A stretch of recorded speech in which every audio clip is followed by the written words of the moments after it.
Good afternoon all. I am Vijay Lakshmi, working as a lecturer in ceramic engineering, GICT Goodur, Andhra Pradesh. Now I am going to explain about solid oxide fuel cells. The demand of energy is increasing day by day by increasing the industries and increasing the population. Solid oxide fuel cells are one of a alternate energy sources like solar cells and wind energy. Solid oxide fuel cell is an electrochemical device which produces the electricity by oxidizing a fuel. So solid oxide fuel cell consists of 4 layers. Out of the 4 layers, 3 layers are made up of a solid oxide or a ceramic. That's why this is called as a solid oxide fuel cell.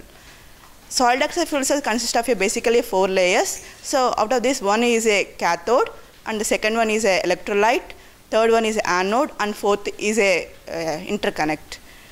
The cathode, the main functions of cathode is you should have a high ionic conductivity and electronic conductivity. Normally the cathode is made up of a lanthanum strontium magnetite. And electrolyte. Electrolyte is normally made up of a yttria stabilized zirconia. You should have a very good ionic conductivity and it should be dense. And the third one is a anode. So anode is made up of a ceramite, is a combination of ceramic and metal. Normally it is made up of nickel doped with yttria stabilized zirconia. The anode should have a good electronic conductivity as well as a ionic conductivity.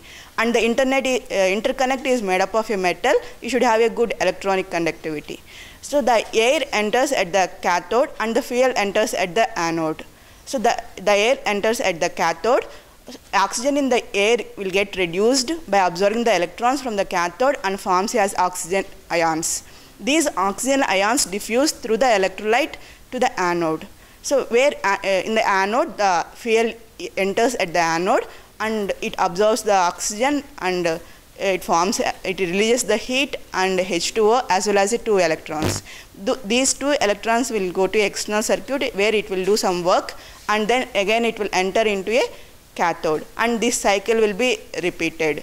So normally the solid oxide fuel cells will operate at a temperature of around 500 to 1000 degrees centigrade because the electrolyte which we are using is a yttria stabilized zirconia. It has a very low ionic conductivity at room temperature. So the yttria stabilized zirconia has a very high ionic conductivity at a temperature of above 500 degrees centigrade.